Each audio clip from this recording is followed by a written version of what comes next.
Could you imagine? Good evening, everybody. Welcome back to the channel, and thank you so much for joining us on this fine Sunday evening. And when I say fine, I mean the weather is utterly atrocious, which is kind of fitting, actually. Welcome back to the Saints Network podcast, your weekly dose of all things Southampton Football Club. And I have to confess that at the moment, it's becoming incredibly difficult to do these.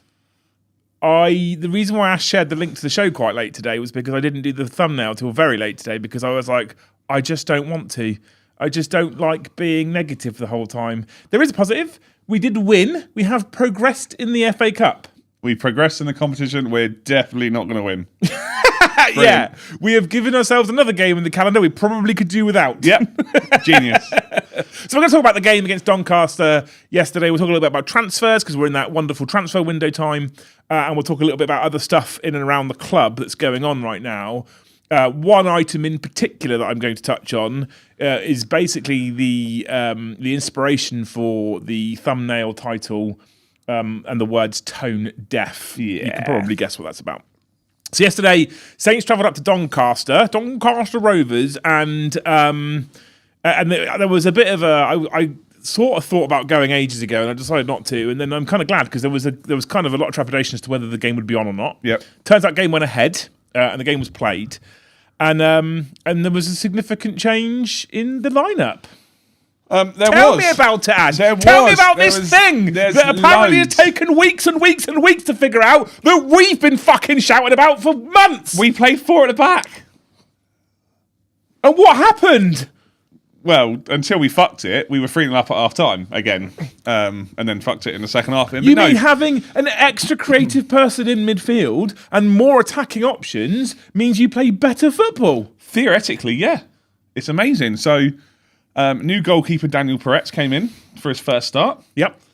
Straight off the bat, he admitted from Bayern Munich strictly, because technically from Bayern Munich, yeah, because that's where he was. That's his current parent club. He was, however, on loan at Hamburg. I keep wanting to say Hoffenheim. He was on loan at Hamburg.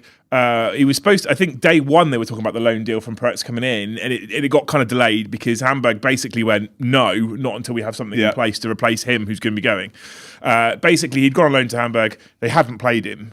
They decided that a different goalkeeper was going to be the number one choice for the season, even loaning this young guy from Bayern Munich, who was touted to be someone's understudy, someone's replacement. I can't remember who it was. Some bloke that plays for Bayern Munich. Yeah. Anyway, one of the goalkeepers, I don't know. Yeah. So he's obviously wants to get first team football in. He's come here on loan, I believe, with an option to buy. There's an option to buy. Yes. Obviously, guys, we are joking. We know he was touted to be Manuel Neuer's understudy. But yeah, he started in goal. We started with a back four of Elias Gillett, Jordan Kwashi, Joshua Kwashi. I keep saying Jordan. Joshua Kwashi. Taylor Harbour-Bellis, who was captain for the day, and Wellington came in at left back. That's my back four, that straight away. It's not mine. We then had Flynn Downs and Cam Bragg in midfield. And we had Madsky, Archer, Fellows, and I forgot what, Jay Robinson. So he says Madsky, he means Mitsuki, right? Madsky, it's how you're supposed to say it. Madsky. No, you are. Ash is pronouncing it correctly, to be fair. I'm not doing but I saw some other people talk about that. It's written Matsuki. Madsky is apparently how you're supposed to say it. So, I mean, I didn't expect to see a full strength starting lineup. I did expect to see changes, and I think looking at Cam Archer, Madsky, Robinson all coming in, to some extent maybe Cam Bragg coming in as well. I think we anticipated certain players would be rested. I didn't think we'd see Cienza start. I didn't think we'd see Armour start. So I don't think that was a massive surprise. It's just the fact that he finally went to that formation that we've been screaming for ages. And actually, Matsky played in the attacking midfield role. Yes. Sat just behind Cam Archer and caused the opposite. And I'm aware it's League One Doncaster Rovers, and I'm aware they're second from bottom in League One, but it caused them loads of problems because we had that man in the pocket, making runs, playing through balls. He was kind of everywhere. He played very well. Yeah, to be fair. First half, I think he had a great game, to be fair. So, it beggars belief to me that it took this much time and playing League One Doncaster Rovers to give that a go. What I'm actually quite interested in is in the next game in the league, whether he continues with that formation or whether he reverts back. And I'll explain why in just a moment. Because the first half was quite promising for the most part. We scored 3 goals. Yep. They were okay. The first goal was a rebound. Cam Bragg picks it up in midfield, a slip from a Doncaster player. He pushes forward, he presses forward, he plays it wide. A shot goes in, the keeper parries it, or it gets deflected off a defender. I can't remember which one it was, and then it goes straight to Cam Bragg's foot, bangs it straight in the net. Yeah, cool. Normally right, although it was Flynn Downs that won the ball in midfield as an arguable challenge. It was, yes, it was. Sorry, it was Flynn. Cam Bragg did what we've been asking people to do for a long time, and he got the ball and just ran. Just drove. Oh, you're going to give me space? I'm going to keep running then. Yeah. Which is quite nice to see for a change. Second goal was a Cam Archer strike that, if it hadn't have taken a deflection, probably wasn't going to trouble the goalkeeper. It's fair to say. No, yeah, and there was questions around it because he was kind of taken out beforehand, and he sort of stands there asking for a free kick, gets up, beats the player, and then that's it, and it goes in. But you win some, you lose some. Yeah. Deflected goal, nothing we can do about that. When you're lucked down, it's decent, but it was good enough. And then finally, we had Matsky pick up the ball, play it out wide to Fellows. Fellows hits the byline, swings it back in. There is that same player with his head, and it go. We scored a goal from Eder that wasn't a defender in a corner. I know, and the best part about I think what does it for me, that goal, is the ball that Matsky plays out to Fellows, because he does it. It's not a safe pass. He splits the defenders, which is what we should be doing more of. Yeah, absolutely. But we don't, and that's how you feed a player like Fellows. Ultimately. Exactly. And then half time, we had seen Peretz. If you've seen any of the highlights or seen the game at all, seemed to have a relatively decent command of his area for the most part. Like, good save from a free kick. Considering he hasn't played, you made this point before we went live. He's played maybe 2 games in a year. He's played 4 games in 2 years. 4 games in 2 years, right? Yeah. So he's going to be a bit rusty, and he's going to need a little bit of settling in. I still think he already looks better than every option we currently have access to in terms of people that we can start. Because I know strictly we have access to Rambo, but we don't, right? Because he's at Newcastle. So I think maybe, and he was coming out for crosses, and what I saw was him doing a lot of shouting, grabbing, moving. Yes. You pointed out at one point when he manhandles Ross Stewart in the second half to put him into place. Yes. And that for me is already encouraging, despite the fact there's been some rhetoric on social media around him being just another Bazunu, and there was a highlight reel of all of his bloopers and stuff like that. I'm like, goalkeepers make bloopers. Best goalkeepers in the world have probably got a highlight reel of bloopers somewhere. Anyway, that's first half. Just put it out there. I haven't got a reel of bloopers. It's not a reel. It's just your career. And then half time comes, right? And we're 3-0 up at Doncaster Rovers. Brilliant, normal service should be resumed. We should continue. This should be great. We probably won't pull off a Man City and win 10-1. But, 3-0's decent. Maybe another goal or 2 in the second half. Sounds good. And then we had what seems to be now quite a routine half-time Tonda team talk, right? And I don't know what he does. I don't know what he says. Because normally a team plays average to not very well in the first half. They go in at half time, they come out and they've had a fucking rollicking, and someone's kicked a boot at their forehead and all kinds of stuff, right? And they come out in the second half and they go, we need to not, I don't want that again, and I play better. And Saints, it seems to be the difference. We seem to come out at second half going, wait, what? There's another half? I wasn't ready to play this. I was half in the shower. That's what seems to happen. And we just kind of switch off. And the second half was, majoritively, it was Doncaster Rovers with chances, and actually I would go as far as to say that I think they're pretty unlucky not to have equalised. Yeah, no, I would agree. I think that, look, it's a problem that Tonda got asked for in the press conference yesterday, where he turned around and they said, what's going on second half? And there's a lot of things saying, people over social media say, what do you say to him? Apart from going out there and saying to him, look, guys, just go and be shit for another 45 minutes. Right, exactly. And it's the first goal, and right, there's going to be a lot of rhetoric, and we're going to start talking keepers later anyway, because fans who will know will understand. But the first goal is a typical Southampton goal to concede. It's the ball that should be smothered up by the goalkeeper. He stood in his let. I'm not, and we've given Bazunu chance after chance after chance. I'm not going to throw him under the bus right now, because it's his first game. He even admitted in the interview, and he learnt the players' names yesterday. He didn't really know them, etc. They don't know him, so there's a bit of work there that needs to be done. And then we just do what Saints do. So you concede one against second from bottom in League One, Doncaster Rovers, and we fall to fucking pieces. And that one that we conceded was weak, like you say. And Peretz sort of makes out that he was impeded. I think he's got to do better there. I think he needs to be stronger. But you're right, he's rusty. He doesn't know people's names. It takes time. Like, he turned up and got chucked straight in. I get it. But still, we should do better. The second goal we concede, though, is fucking embarrassing. But before the second goal, we concede literally 2 minutes after we concede the first one. Doncaster have another chance, which is pinging around the penalty area. And I can't remember the life of me the name of the player that has it, but he puts it just wide. Taylor Harwood-Bellis, despite the fact it's his marker, gets up and starts bellowing at people. I think he bellows at Fellows, actually, for letting the cross in, or whoever it is for letting the cross in.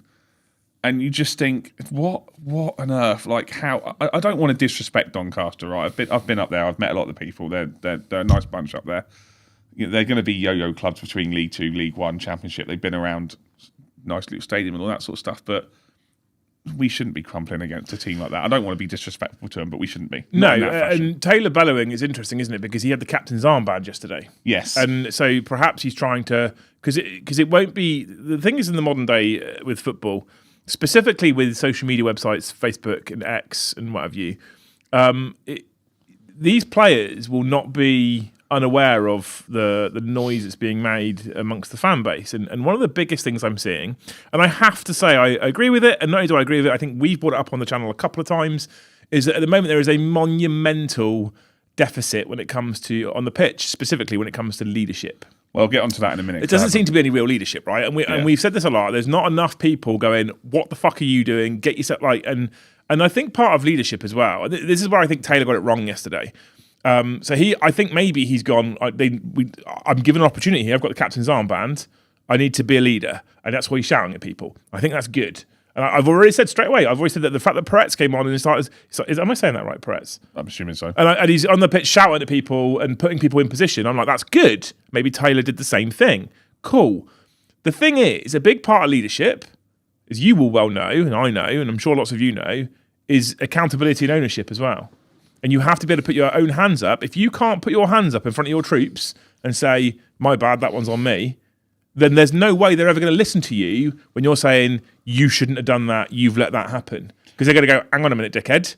If you can't take any ownership, why should I? So there is someone that's just popped up into our chat and he's just made an absolutely great point. So Football Martin is in the chat. Hey, Mr. Football Martin, how are you? You wonderful human being. And Adam Blackmore, I'm not the biggest fan of, described Harwood-Bellis and Downs as moaners, not leaders, and that is 100% spot on. All they want to do is moan. Downs is a moaner. But Bellis is very much not my fault, your fault. Not my fault, your fault.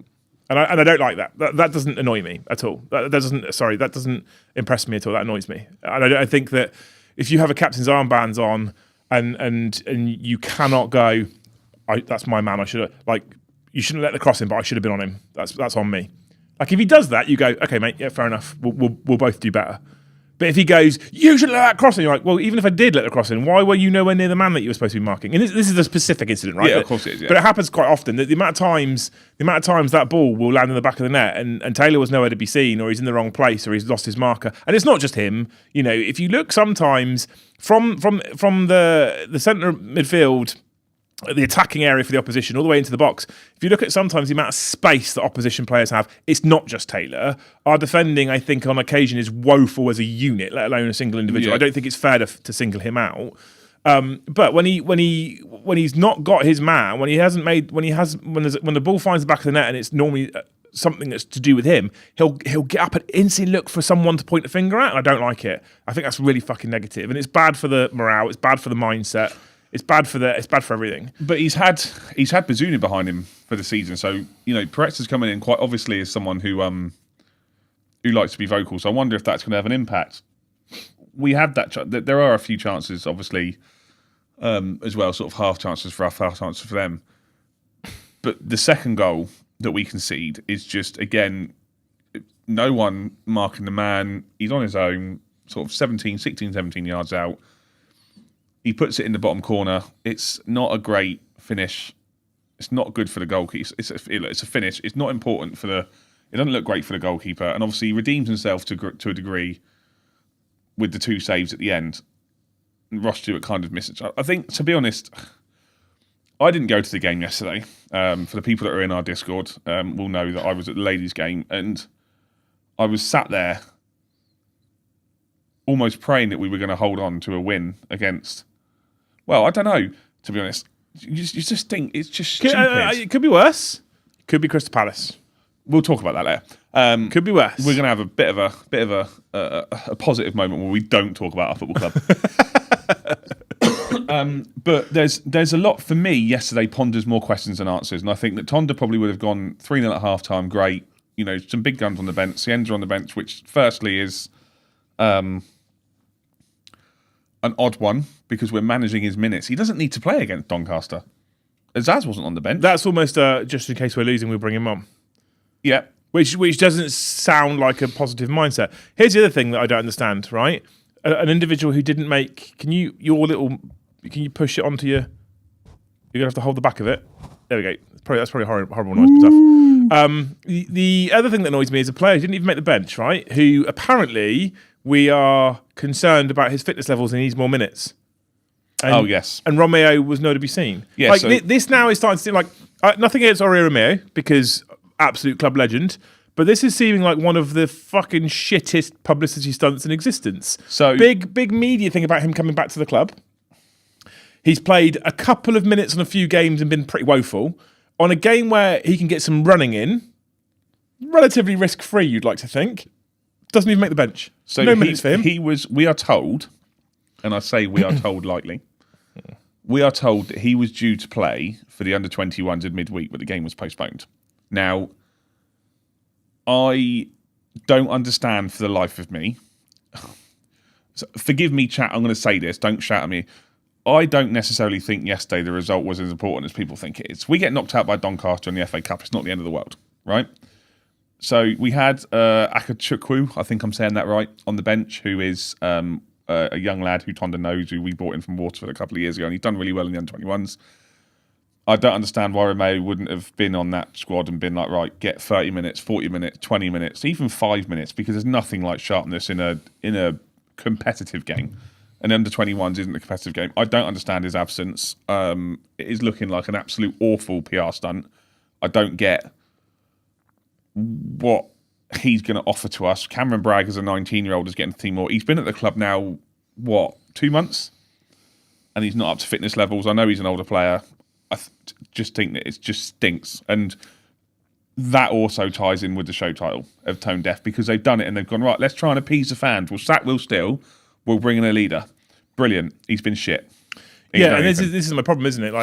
And if you think about what did go on yesterday after we conceded 2 goals, I think actually maybe after we conceded 1, what did happen yesterday was a significant amount of anti-board based chants took place in the stands.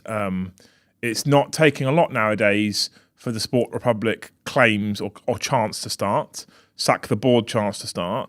The fan base has had enough, and there's a number of reasons. I think Romeo is actually part of it, because it's a man with wages who we've brought in as the second coming of Christ. Here comes the Messiah, and he's been utterly woeful. He's not the Messiah, he's just a naughty boy. And if he wasn't in a position to play football, they should not have made the big deal about him that they made. And this now also extends the tone deafness to other things. There's things that they're doing that it's unbelievable. It's unbelievable that they're thinking this is acceptable. It's unbelievable that they're not often, as a club, reading the fucking room. At the moment, I feel like the club, if I'm honest, is so utterly detached from the fan base. Completely. And I also think that majority of the playing staff are still utterly detached from the fan base. I say majority of the playing staff because some players have managed to really endear themselves to fans, like, for example, Leo Cienza, right? So I don't think he's detached. He keeps coming over. But if you look at the way these players are responding at games, if you look at how they're behaving when the final whistle goes and they haven't quite played up to standards, it's tone deaf throughout. And then when you think about the fact that what we did yesterday was we played in, essentially, some kind of FA Cup anniversary kit. Okay, Southampton announced and released a brand new replica of an old anniversary football shirt, the one that we won the cup in 1976, right? I think it's a really nice looking shirt. It is a nice looking shirt. I'll go on record as saying it's a really nice looking shirt. When I saw the shirt, I was like, I want one of those. And they went, cool, £120 each. And I went, get to fuck. Not a chance. It's tone deaf. I said to you before, and it's interesting, there's a few points we hadn't discussed this much. I've got this shirt here, because obviously people remember this is the last time we made an FA Cup final. We wore this shirt. And I had the old commemorative one that they had. I remember I bought it because I wore it up to Derby in the playoff semi-final years ago, if people can remember that. I spent 45 quid on it. And I saw the shirt, and I'm a big fan of blue and yellow. You know that. It's always been almost the favoured colours that we play in.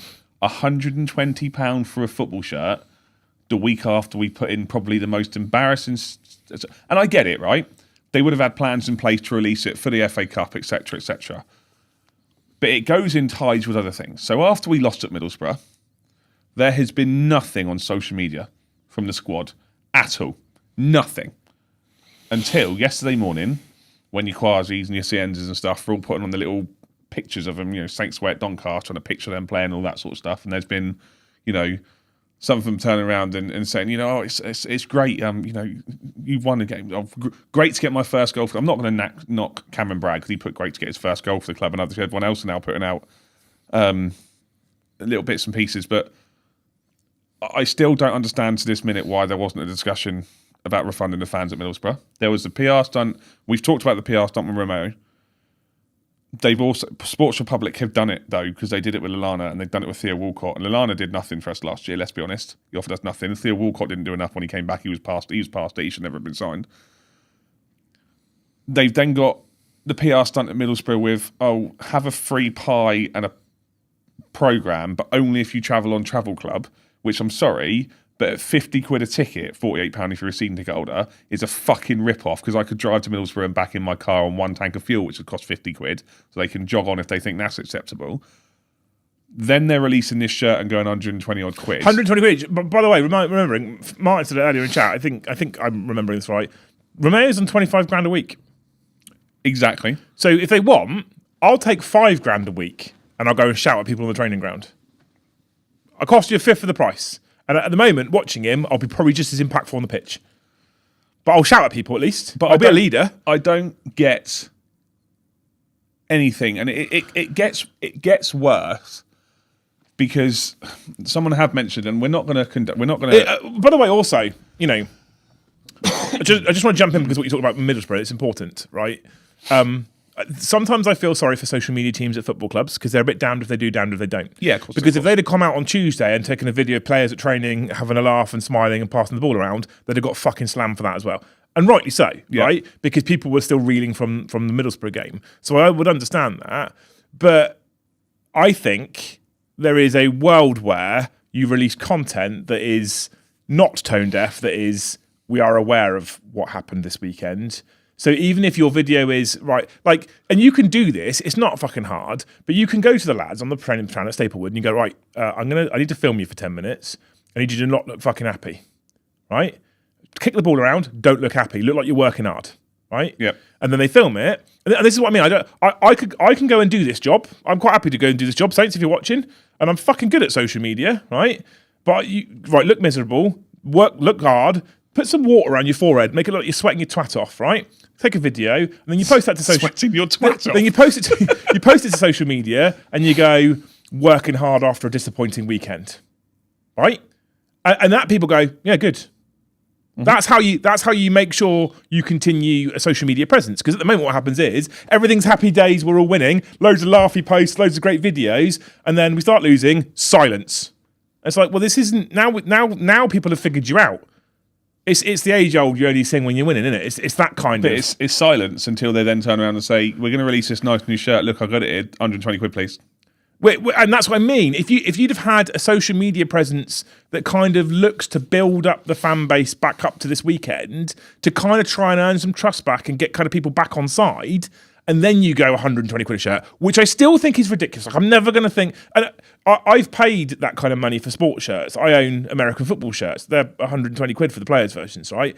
I own players' versions of Bath rugby shirts. They're 120 quid, right? And you can buy, if you're buying Real Madrid, Barcelona, some of the bigger teams in the world, you can pay upwards of 120 quid for a football shirt. You know what? The biggest fucking teams in the world, they can charge it. Because people will buy it. Because people will buy it. Right? They're not middle table championship side Southampton. £120 for that shirt is in the current climate with what's going on in the club as well is utterly and completely tone deaf. And there is no world where they can't drop that by 20 to 40 quid and probably still make a tidy profit. No world at all. So they're just money grabbing. That's all they're doing. Limited edition, money grab.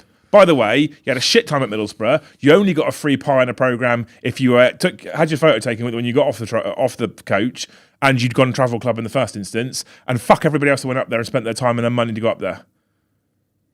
And actually, to be honest with you, a pie in a programme is fucking insulting, quite frankly. It's insulting. It wouldn't be an issue if it was a small gesture towards the end of the season, if we'd had a half-decent season, for example. I just... But talk about Sports Republic, Ash. Talk about tone deaf. Talk about being stupid. Let's move on a bit. So we won the game. Cool, we're in the FA Cup. I didn't want to be, I'll be honest. I didn't want to get embarrassingly knocked out by Doncaster Rovers, but I also didn't want to stay in the Cup because I think it's games we don't need at the moment. We need to focus on the league, if I'm being honest. And I don't think until you're mid-table Premier League, I don't think you should ever really give a fuck about the FA Cup. And people talk about the magic of the FA Cup, and I know it sounds like it's amazing. Macclesfield beat Crystal Palace yesterday. Yeah, magic of the FA Cup. Brilliant. Until they then get drawn at Liverpool and get dicked 10-1. And then it's like, cool, that's that magic done for you, lads. But so I'm kind of like, the Giants of the Cup are still the Giants. You know, things like Crystal Palace winning aren't all that common like last season. So I wasn't bothered about staying in the Cup. I didn't watch the game live. I wasn't really. It doesn't sound very Saints fan of me. I didn't really give a shit. I saw the goals come through. I kept up with the score live. To be fair, I was keeping an eye on the score because I've got the old live score app on my phone. But I wasn't bothered and I wasn't interested. But yay, we won. We go through to the next round. Probably get dicked by a Premier League club. Great. And then there's more stuff the club's doing. So obviously we signed Daniel Peretz, which is positive. I think so, yeah. I think we think it's positive. We definitely can't carry on with fucking Gavin Bazunu, who is statistically one of the worst goalkeepers in the league. Nothing against the bloke. I don't know him. I've never met him. But statistically one of the worst goalkeepers in the league. Again, I might add. Not for the first time, right? Yeah. So get him out the fucking door. And actually, potentially, he might actually be out the door. Yes. So this is actually something that I saw this afternoon, and you weren't around at the time, but I jumped into Football Martin's live chat if he's still with us, because it's been rumoured that he's been in Stoke today, undergoing talks for a loan move with a potential option to buy. Now their first choice goalkeeper, Victor Johansson, has an injury. I think their second choice keeper. So Victor Johansson out for this. I think their second choice keeper also suffered a dislocated shoulder. It's kind of important for a goalkeeper, to be fair. So Bazunu has gone. You're in dire straits if you're looking at Bazunu as an option. Well, not just a loan option; it's a loan option with an option to buy. Can we have a fourth option to sell?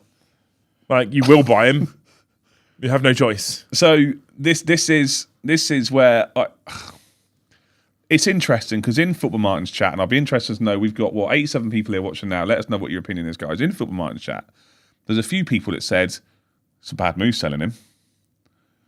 And I thought, and Martin went through the stats like he does. His stats are spot on, and he went through goals conceded, games played. The stats, they're not, obviously, as you would imagine, they're really not very impressive. And I haven't got them, guys. If you want to know what they are, go and check out Foot Martin's latest video, which he did 2 hours ago.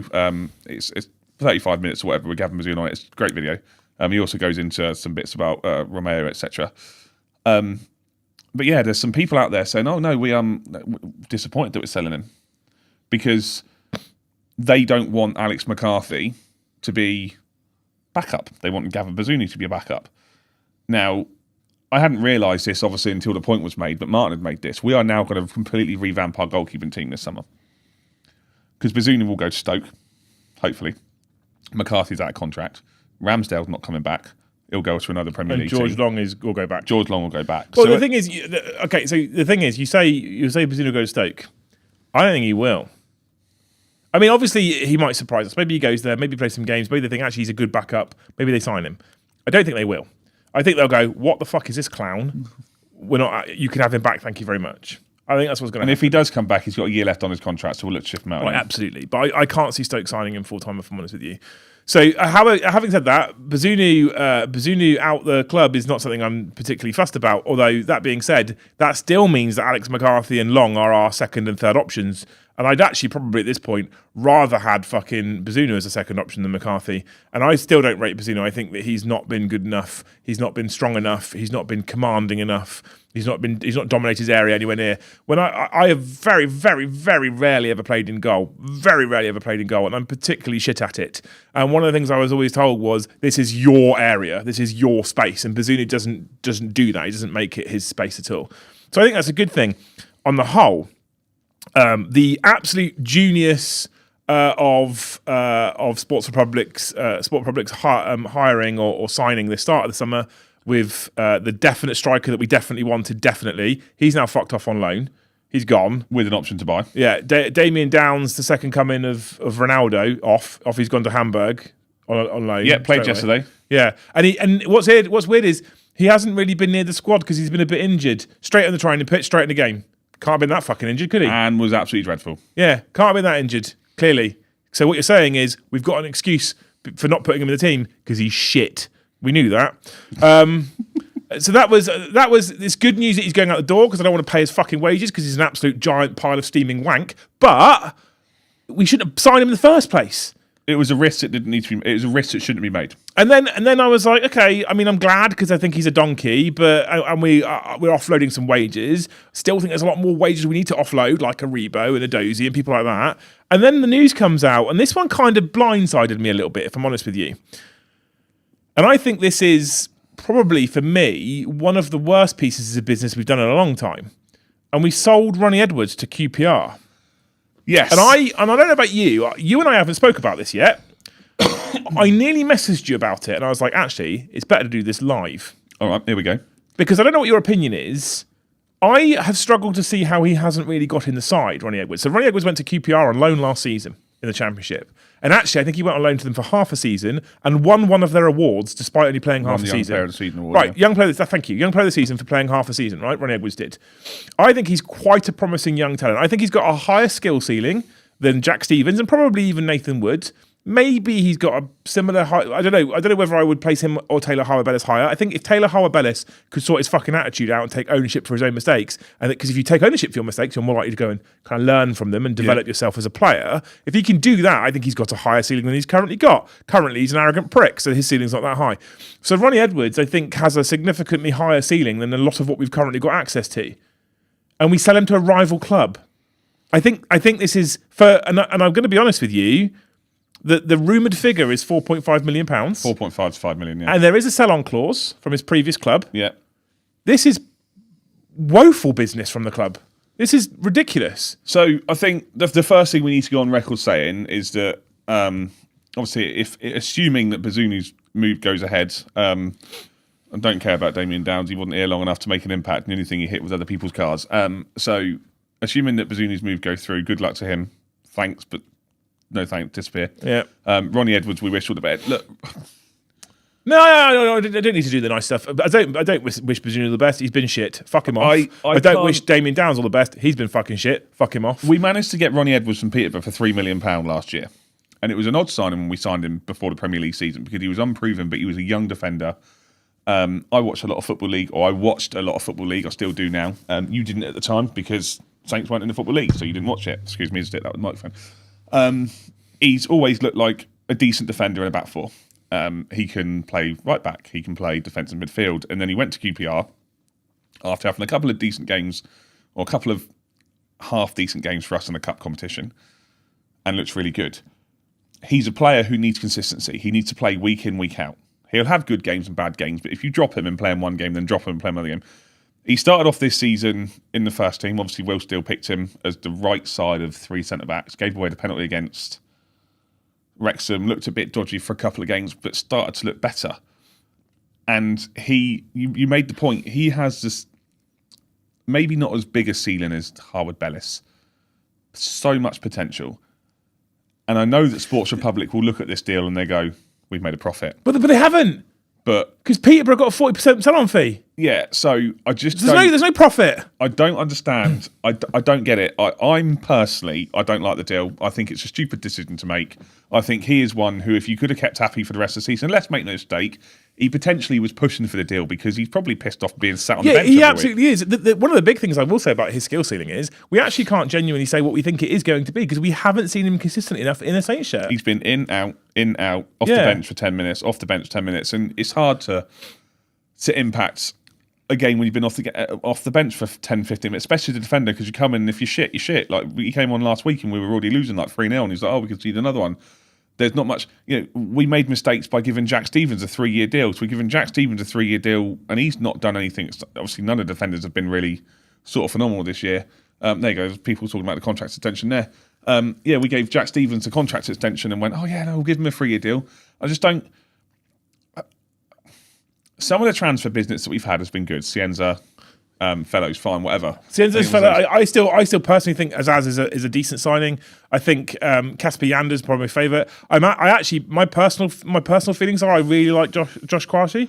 I really like him. No, I do, but you're now in a situation where if Tonda wants to persist with 5 at the back and 3 central defenders, then sack him. We've only got 3. We've only got 3 central defenders. If he wants to persist at 5 at the back with 3 central defenders, sack him. I'm fucking sick of it. I'm so bored of it. I'm so bored of this bullshit I'm sick of it.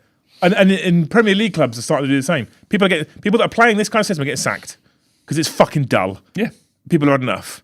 It's dull. It's boring. It doesn't necessarily harness consistent results. So and people are figuring out how to beat it as well. I think Edwards is one of the worst bits of business we've done as a club in a long time. 4.5 million rumoured, 40% rumoured sell-on fee means that we're not getting a profit on him really after he's had a year and a half of contract paid. We're not. Break even maybe. I doubt it. I wonder. We have been linked with another guy whose name I can't remember. I can't talk today. Crikey, put my teeth back in. I do wonder if it's potentially Eckert going get him off the wage bill. But I honestly, some people will hate me for this. I'd have got rid of Stevens before I got rid of Ronnie Edwards. Joachim Kai Sander has come back from his loan at Red Star Belgrade. Maybe that had a bit of a say in the decision. I don't know. I just think it's stupid business. And the problem is that we know what players we need to ship out. And okay, Bazunu was one, fine, gone, not an issue. But Ronnie Edwards wasn't one of those players that everyone was looking at going, yeah, get rid of him. No one was looking at Ronnie Edwards and going, he was definitely keep hold of that man.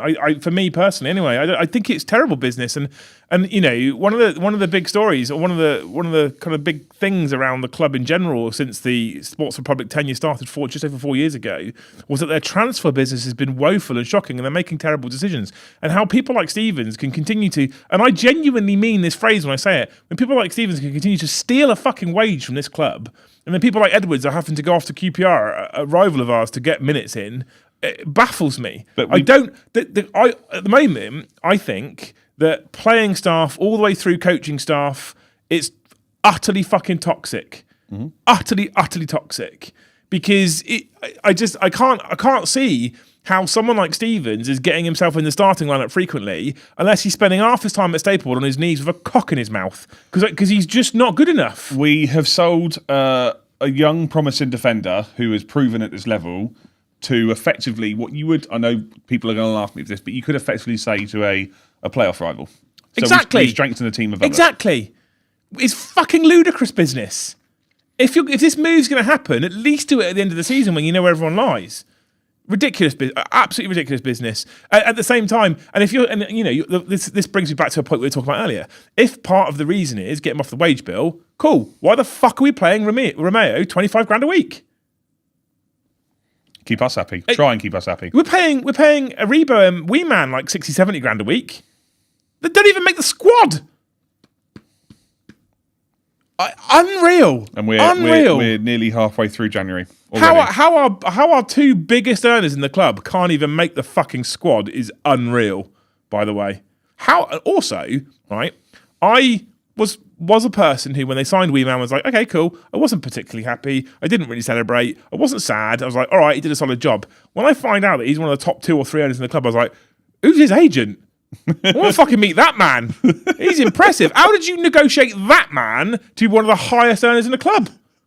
Fucking unbelievable. Or whoever was signing it at the time, because I don't think we had a sporting director, must have been pissed. It's the only thing I can think about.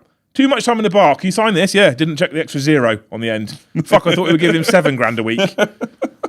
Unreal. Absolutely. Anyway, is there anything else we talk about transfer-wise before I say this little bit that you just added in mid-show? No, I just think that people have been saying it. The transfer business is dreadful. We all know what we need. We need at least another defender. We need a centre forward, etc. We're not going to go into that now. No point in talking that. We've talked about that to death. I just think that we've said it now for the last 2 or 3 transfer windows. We need to get more people out than we need to get in. But the transfer windows, apart from sort of the end of the summer transfer window which has come from, it's just been a fucking disaster. And I get it, but you know, do you think now Now, obviously, the transfer window's got a little while to go. You know, we're only sort of first third of January. Yep. Right. I'm going to go out on a limb here. We won't spend too much time on this, but I'm going to go out on a limb here and say, oh, by the way, before I jump into this, because I think you're going to have opinions on this, one thing I will say, I've waited till we've got just over 100 viewers. Smart. Thank you so much for joining us. You're amazing people. It's free to hit that like button. Thank you so much for doing it if you have already. If you haven't, can you just smash that for us? It really helps. What we are noticing is when you guys hit that like button, the show then does better on demand because the algorithm goes, oh, more people like this. So if you can do that, that's incredible. We week in, week out, we run this show at a loss. This is my studio from my other business. I basically put all my own money into getting this going and bought these microphones, etc. for the show. If you want to support us, please feel free to either send us a postcard or YouTube calls it a super chat. I just think that's a horrible American way of saying it. So I like a postcard because it's big and colourful and you have to pay for it. And you can type on, and we'll read every single one out at the end of the show. Or if you really want to support us, you can think about taking a membership out. If you become a member of the channel, you get extra perks in Discord. I think in the summer, I'd like to sit down with Ash and see if there's more we can do for members. And maybe if you guys want to send some suggestions and options in Discord, that'd be great. But if you become a member of the channel, it's a monthly fee. I think it starts off at like a £5. And you can gift memberships as well. And if you want to gift 1, 5, 10, 20, 50 or whatever, you can do that. That gives other people that access, makes our name green and YouTube. We all become part of the Saints Network family. I'd like to grow this quite a lot because it's fun, even though I actually didn't want to do the show tonight. I still do the show because I like the show. I like the fun. I like talking to you. Okay, so what I was going to say about the transfer window, back onto the transfer, I've done my little. I saw you write it in. Done my little spiel now, right? Don't forget to subscribe if you haven't. Professional. Oh yeah, I can press the like and subscribe button. No. Ding. All right, there we go. See, click, ding, all that nonsense. So what I was going to say to you was, Yeah, go on. Thinking about the transfer window, thinking about Romeo coming in, thinking about the Edwards deal, thinking about Damien Downs, thinking about the transfer window in general, thinking about the stories out there around people like JWP, etc. And thinking about the fact that when we conceded a single goal at the weekend, the anti-board chant started. Are we at a point now, is there a turning point where Sport Republic are going to struggle to claw their way back in now? Yes. Do you think that the trust, any level of trust pretty much is gone now? Yes. Yeah, I think so. I think, and I think we're at a fulcrum at the moment. I'm not gonna. There are already posters and stuff going up, advertising, suggesting protests before the game against Hull. I've seen some people here say that should Hull score first on Saturday, the stadium is going to be toxic. I think it will be from the start anyway. I think a lot of Saints fans after the last few weeks have accepted that our opportunities for promotion this season are gone. And I know that people, we can talk whether we're disappointed about that, whatever, fine, ignore that. Talk about the bye-bye. At the end of the day, the club want to be promoted. That's what the target should have been. There's not a world where Will Steele's target when he signed his contract at the start of the season wasn't, we want you to get promotion. There's not, right? And interestingly, Alfie, who I've got a lot of respect for because he's asked a lot of difficult questions in the last few weeks. And I think he upset Tonda yesterday with some of the questions that he asked him. Listen to the press conference. But he retweeted something that an article that he'd done in the Echo that said sort of, Will Steele knew what the issues were, blah, blah, blah, but there's a lot of obviously underlying issues. We clearly have a lot of underlying issues in the playing staff at the ball club, but this is people can sit there and some people may come at me now and they need to say, oh yeah, well it's not Tonda's fault, blah, blah, blah. It's not Sports Public's fault that the players are being shit now. But this has happened under them. And a protest on Saturday isn't going to change much. No, do you know what? To get rid of owners out of the club, you're going to need to do what Sheffield Wednesday did. And you need to stop buying tickets and stop buying food and stop buying equally, there's the other part of the problem as well, isn't there? And that is that if you put up a kind of rotten, we are at the moment, if we're honest, if you put up a kind of rotten mid-table championship side for sale, who the fuck's going to buy you? And the way they get out of it, if they want to, is by being good business for a start, winning football games, and being fucking vocal. Because again, what we heard from Johannes Spores when we signed Daniel. Oh, Daniel's a very good goalkeeper, comes to us with a lot of promise, blah, blah, blah. All right, mate, can you tell us about what happened after the game on Saturday? Yeah, no, right. Of course you won't, but you'll talk to the press when Tonda's won 6 games out of 7, and then you'll fucking disappear because you're a coward. And then we won't hear from the owner who told us in the summer that if the fans want me to leave and the club doesn't go anywhere, I'll put this club up for sale.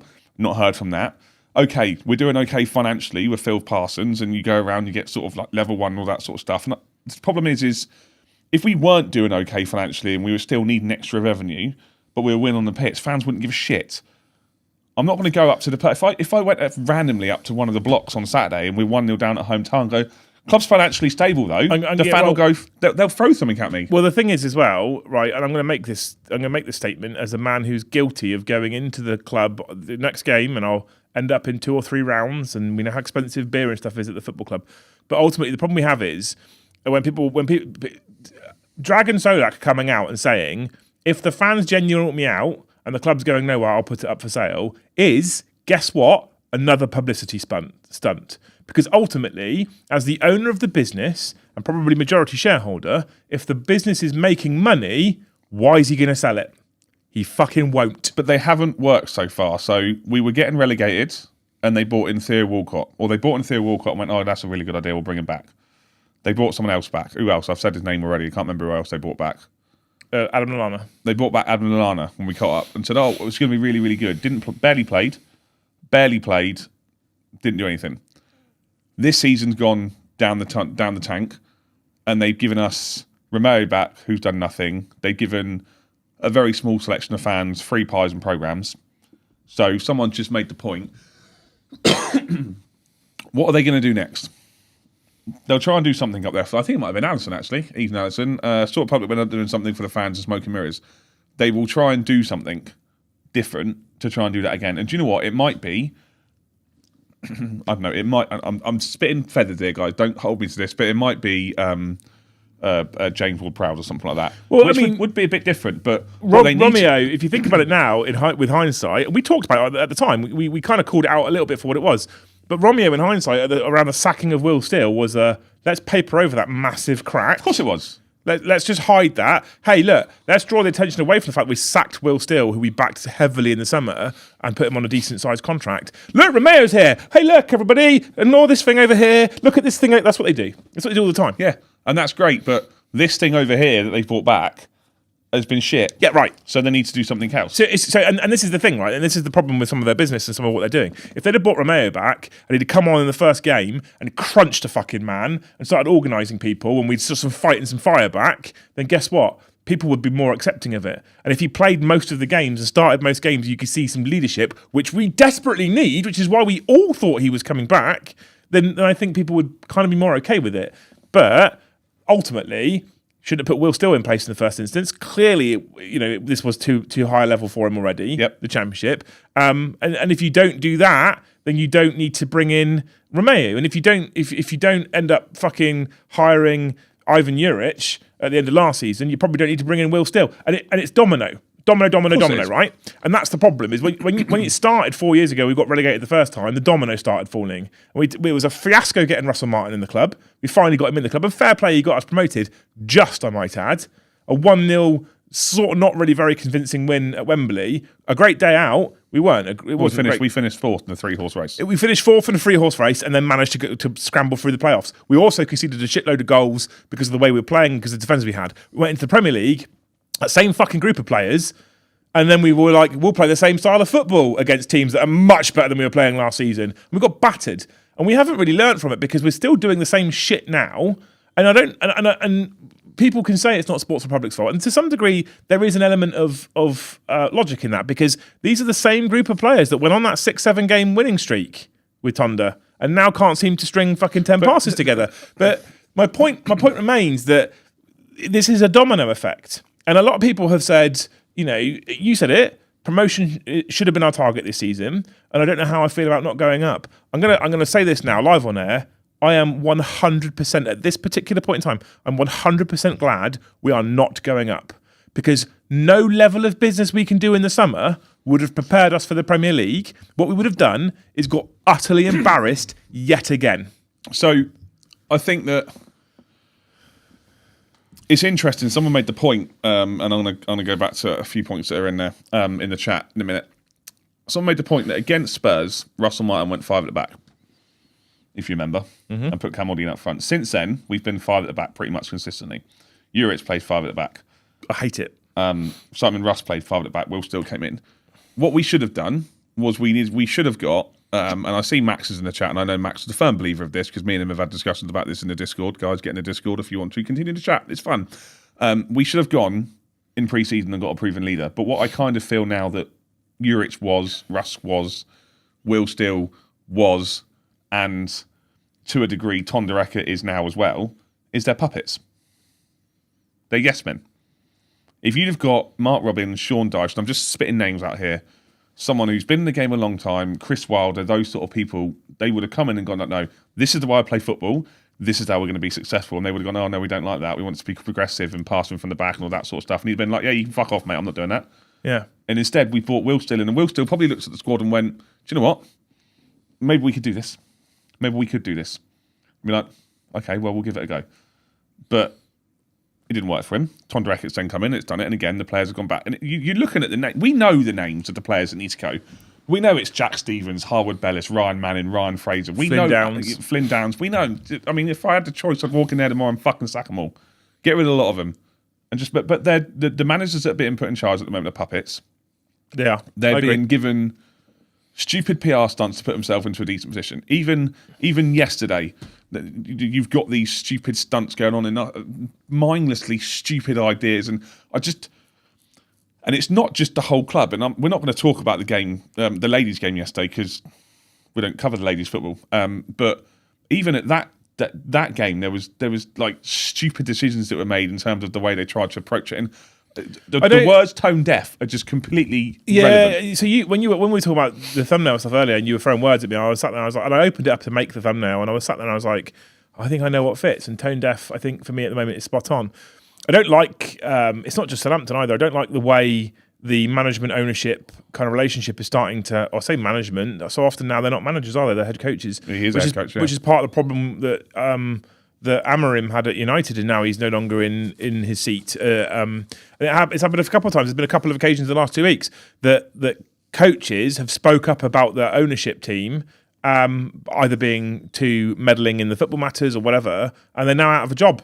And I think this is a really toxic way of because what you do is when you're a Man United or when you're a Chelsea and a manager comes out and says, I'm not happy with a thing. And there was a piece on TalkSport this last week, and Simon Jordan was saying that in no other profession in the world would you be okay to come out publicly and criticise your management, your leadership, your boss, yeah, right? And I get it, and I agree with him, but he obviously is coming at it from a club owner's perspective, and I do get what he's saying. At the same time, if a manager is told, I need you to come in and fix my football club for me, and then he speaks out because he's not happy about something and you just sack him, what's going to happen when you go out looking for another manager? They're going to go, well, if I criticise anything, I'm out the fucking door. So guess what I'm going to do? I'm going to be a yes man, because that makes me the most amount of money. And then we don't have strong management anymore. And I don't like his head coach over the management role. I want a manager to be a fucking manager. I want them to manage the football club. And the owner should be there to get his fucking checkbook out. But this is the point where it gets easier for Eckert, because they'll say to him, oh, you're talking about getting a striker in? Oh, that's for the recruitment department, not me. You should be part of the recruitment department, you dickhead. And this is maybe this is a breakdown in language and communication, because what should be happening is Tonda should be going to his board, his recruitment department, and his director of football, and being, I need a striker. Yep. Find me one. Yep. And they could go, what kind of striker? Fast, tall, nippy, good with his feet, good in the air. What kind of striker? And he'll go, I want this type of striker. And they'll go, cool. And they go finding, and the scouts go scouting. That's what should happen. Yep. And they should come back and go, Tonda, we found these 4. Here's their profiles. Here's a little reel of each of them and what they're doing. This is the clubs they're at. This is the money we think we can get them for. Blah blah blah blah blah. Which one do you want? That's how that relationship should happen, right? So he's not going specifically, I want this one player. And sometimes managers do that, and they're fine. He's not going, I want this one player. They should be talking to each other so that he then goes, this is the player that I want for our style of football, and what I want us to play, right? And that should be the same for any position around the pitch. I've picked striker because I think we need a striker personally. And this is another reason why I think the club's quite tone deaf in their social media, because we have said for a long time we definitely need a new proven goal scorer. Chat have said it loads and loads, we need a new proven goal scorer. Twitter has said it for years, and yet they come out, Tonda comes out and goes, we've got Ross Stewart, Adam Armstrong, Cam Archer, we've got loads of talent up front. Have we? We haven't fucking seen it. Archer hasn't scored for no, Armstrong hasn't scored for 7 games. Ross Stewart chased the goalkeeper down yesterday and put a challenge in, and I winced because I thought, that's him fucking injured again. So another 6 months off, and he survived it somehow. I'm not sure how. Anyway, probably got injured running off the pitch. I've seen Henry in the chat is saying surely we can get Josh Sargent in pro. So Josh Sargent is looking at going to Toronto FC. I also wouldn't want him because he's more injury prone than Ross Stewart to a degree. Joel Pro played for Leeds today in their FA Cup win, in which Ben Burton Diaz scored. He's still alive. Yeah. And I saw some fans whinging that he was cup tied. I was like, oh no, brilliant. Okay, no one cares. January transfer window is an odd one because you get towards the end of the window, suddenly the players become available because they're going, actually want to play some football for the next 3 or 4 months. So that if there is any more deals to be done, I would expect some of them to be done later. But I can see we're going into a very, we'll talk about the whole game in a minute. But when we come back next Sunday, we're going into a very, very important week. There is also some other sad club news that's happened, which we'll talk about before we get into the previews and other things that are going on in the football world. So Martin Shivers sadly passed away. Started his career at Southampton. I haven't got the stats in front of me. I think he started with us in 1960 something, 62. Left us, joined Spurs legend as well. Quite sad news, and obviously it was very quickly followed by the other sad news that you've got just underneath there. Kevin Keegan's been diagnosed with cancer, which is very sad, obviously. So, I mean, he won't watch this or care, but, all the best to him and his You should be watching this, family. though. Yeah. Someone put him onto it. Come on, Kev. Which is sad. So, hey. Good luck to him. Yeah, absolutely. Hopefully, with modern-day medicine, hopefully he can beat that and he'll be okay. Saints have got a game on the 28th of March. Is that right? 28th of March is Saints Legends versus United Legends. Yes. 20 quid a ticket? Might be worth a punt. Let's see what's going on with the club first. Because people turn around and don't go to that. Maybe it's a bit of a publicity stunt. Who knows? Especially considering they haven't announced any of the players that are going to be playing in it. And we have already talked about the £120 for a fucking shirt, as you wrote it. That's literally word for word what you wrote here. I forgot that I put it in there. Yeah, sorry. So and then if we're gonna other club news, if we're gonna end on a sort of positive, we beat Pompey 4-0 in the monkey tennis. I mean, I don't call it that, but yes, we did. Yes, I took my boy last night to the game, and it was a league record attendance of 7,561. Yeah, and it was mainly full of people whinging that people were stood in the standing section, and that the music was too loud, and that there was swearing going on in some of the chanting. So, ladies football for you. But yeah, Saints won 4-0. They played quite well, actually. To be fair. Talking about other football, we obviously had that notable FA Cup shock that we spoke about already. Macclesfield. It was funny. I said this to you before the show started, right? We in the morning we were sat watching the news, and they were talking about Macclesfield. It could be the biggest FA Cup upset in history if Macclesfield managed to beat Crystal Palace. And I sat next to Luce and I went, not a fucking chance. And she went, what? I went, that Macclesfield will beat Crystal Palace. She went, why not? I was like, because they're in the 6th tier of English football and Crystal Palace won it last year. Not a fucking chance, right? And then I was sat there looking at the scores coming through. I was like, of course. Why not? And it came back up on the news this morning about the biggest FA, and I was expecting her to be like, it was amazing that the thing is, Palace did make some changes, but they didn't. They left in Mark Gay, who's linked with City and Liverpool and everyone else. They left in Adam Wharton, who's linked with Real Madrid, and they played some of the. They left out people like John Philip Mateta and stuff. They just, I don't know what to say. I think they were just done by the occasion. Yeah. And fair play for Palace fans. Do you know what? Because they'd been and watched their team lose. They stood behind, they applauded Macclesfield players and fans and all that sort of stuff. And there was obviously a bit of a bad feeling. They won the FA Cup last year, which was cloud nine for them. But it's nice in this day and age when you've got City putting out a strong team against Exeter, for example, and winning 10-1. Everyone's like, oh my God, it's a massive win. No one cares. To see a game like that happen. And also the other one that I've got, literally the only other shock really, was Mansfield winning 4-3 at Bramall Lane. So, and I don't think the magic of the FA Cup kind of really exists anymore like it used to, but then these are little moments where there is some magic that still exists. So, Palace, fair play Palace, they gave Macclesfield all the proceeds of that game. That's good. Well, fair play to them. And then, just to round it off to make us feel a little bit better, Fratton Park erupted as Portsmouth went 1-0 up against Arsenal. Yes, it did. And then got dicked 4-1. Yeah, I have a feeling that might come back to bite us in a couple of weeks. Maybe, when we draw Arsenal. When we draw Arsenal and then we lose at Fratton Park. Yeah. Great, brilliant. But, Skatewatch means that they lost twice, essentially. There's a video doing the round. I say video doing the round, but when I think it was Kobe Bishop that scored and old Westwood is, as we sing in the stands, is there almost crying, like ringing his bell and crying because they've scored against Arsenal. Like, get over yourself, mate. And then literally they equalised 4 minutes later. I'm going to be honest with you, I'd cry if I looked like that. I mean, yeah. Fair. I've met him though, to be fair. So we've got one preview. We will say, obviously, a big shout out to Dotsy, who became a member early in the show. So thank you so much for becoming a member. Became a member again. Became a member again. Thank you. Legend. And I'm saying this now because currently we've got nothing to read out and nothing else to say thank you for after we've previewed the whole game, which is fine. I know it's January. I get it, right? I'm just begging. But we have got Hull at home on Saturday. Yes, we have. Tell me about Hull, Ash. Hull. So you may not remember this, but obviously we went up to Hull and they worked us out very, very, very, very quickly in that we played a centre-back pairing of Jack Stevens and Harwood Bellis. And if they played cross-field balls with a big man and we had a shit goalkeeper in goal, they were going to score goals. And they did. And they're sitting 7th. They're having a good season. Got some big, horrible men up front, like people like Ollie McBurney, etc. They won their first FA Cup tie yesterday in 6 years, actually. Today, actually, on penalties. It's not going to be an easy game. It's not going to be an easy game at all, and I'm more concerned about the circumstances around the game than I am of the actual game. At the moment, and I don't like saying this, I never like saying this, and I like to think you guys all know this straight away. At the moment, can't see well we don't go 1-0 down. And if that happens, I think it's going to get pretty nasty pretty quickly.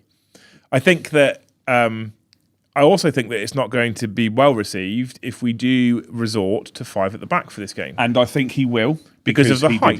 Because he did yesterday. So the minute it went 3-2, he brought Nathan Wood on. We resorted to back 5. I don't like frightened football.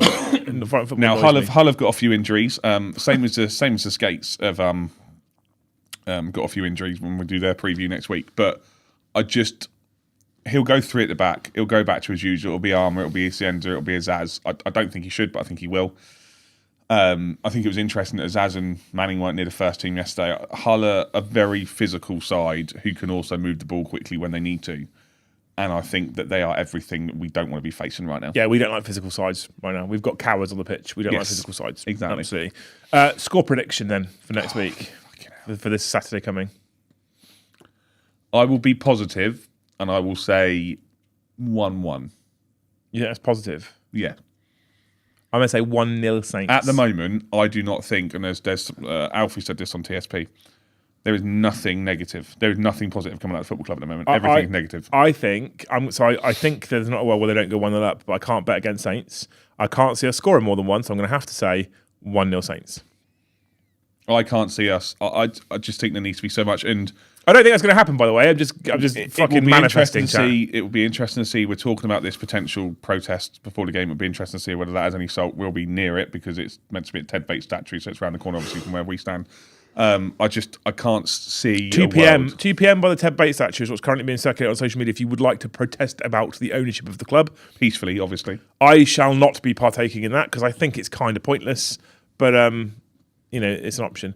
Thank you, Jimmy Cheese, for $2. He says, "Here you go, half a pint between you." And then thank you, Moss said, for the other $2. He says, "Grab the other half." Is that when we say thanks, guys, but I don't drink at all, so it'll all be for him? My pint, which is fine because I'm the one paying for this anyway. So I'll take that. I've got to pay for this, mate.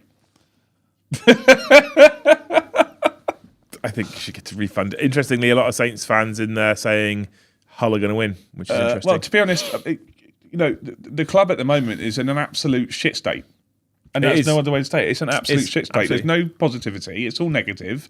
There's nothing coming out. The PR stunts they're pulling off are shit. We don't get any communication from the ownership. The manager is spewing the same shit every week. We're not moving quick enough in the transfer market, although we said we need some move players out. We've got rid of one we shouldn't have. We've moved 3 out, potentially, but I don't see what's going on. Honestly, I don't see anything. Fat Saints fan says 1-0 Saints, Ross goal and gets injured celebrating. That would sum it up, mate. That would literally sum it up. That would sum it up. Yeah, 100%. Thank you, Garty, for the $5 for the win on Friday night.